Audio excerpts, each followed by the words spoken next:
Assalamualaikum warahmatullahi wabarakatuh. Salam sejahtera untuk kita semua.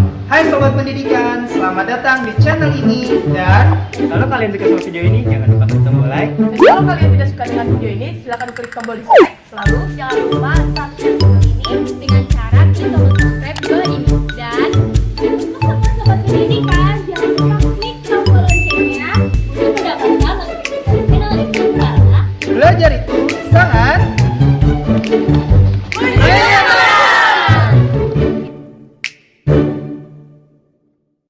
perhatian. Video ini dibuat untuk memudahkan kegiatan belajar mengajar. Silakan digunakan sebijak mungkin tanpa merubah atau mengganti konten video yang ada dalam video ini tanpa seizin channel ini.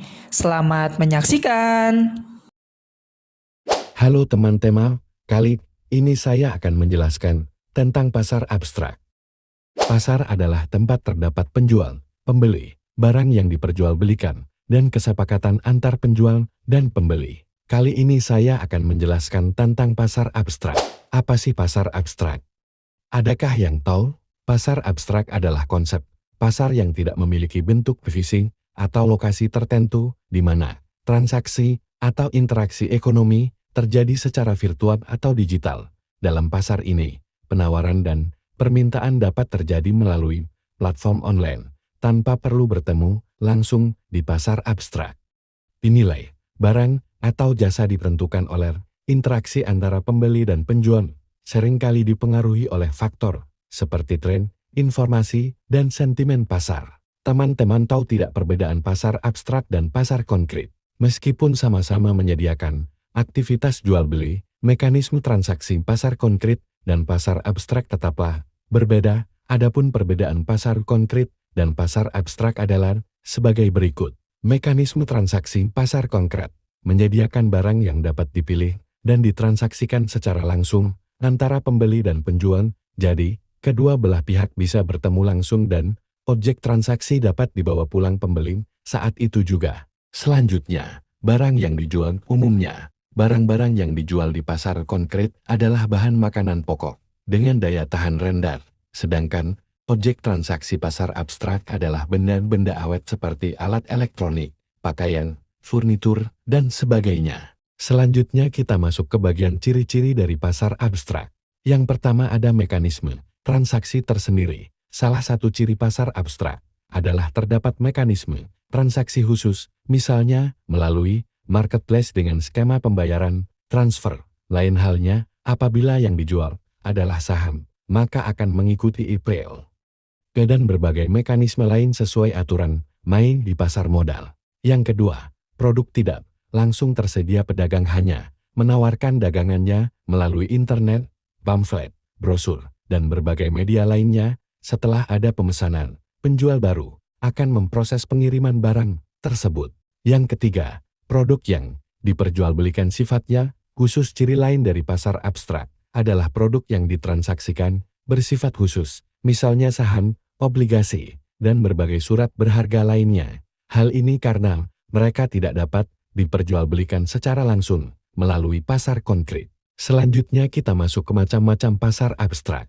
Yang pertama, pasar modal. Salah satu jenis pasar abstrak adalah pasar modal atau disebut juga bursa efek. Seluruh jasa dan barang yang diperdagangkan di sini hanya merupakan jumlahnya. Bahkan, pembeli tidak bisa membawa fisiknya secara langsung selain dalam bentuk sertifikat kepemilikan. Yang kedua, pasar valuta asing. Pasar valuta asing merupakan transaksi yang memperjualbelikan mata uang dari suatu negara dengan milik negara lain. Perdagangannya dilakukan selama 24 jam non-stop serta berkesinambungan. Yang ketiga, bursa komoditas. Berikutnya, yang termasuk contoh pasar abstrak adalah bursa komoditas, yakni tempat jual beli produk komoditas, sekaligus derivatnya seperti kopi, kapas, kedelai, jagung, kakao, dan sebagainya. Selain itu, dikenal juga adanya komisioner yang bertugas menjembatani transaksi. Yang keempat, bursa tenaga kerja. Bursa tenaga kerja merupakan pasar tempat permintaan dan penawaran tenaga kerja berskala internasional. Para pihak akan bertemu dan membentuk kesepakatan berupa upah dan pekerjaan. Dan yang terakhir, Marketplace. Alasan mengapa marketplace dikategorikan sebagai pasar abstrak adalah karena transaksinya dilakukan tanpa pertemuan langsung antara penjual dan pembeli. Selain itu, barang yang dijual tidak langsung diterima oleh pembeli, melainkan harus melalui serangkaian prosedur pengiriman terlebih dahulu.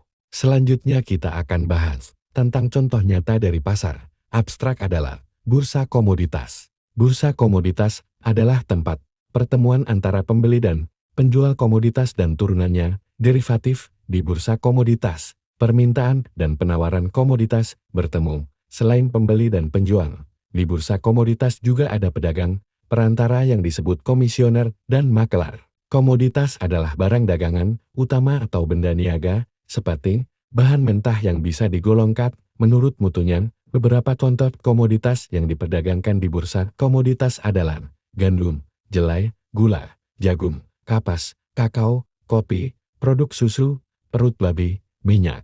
Itu dia penjelasan tentang pasar abstrak. Sekian dan sampai jumpa.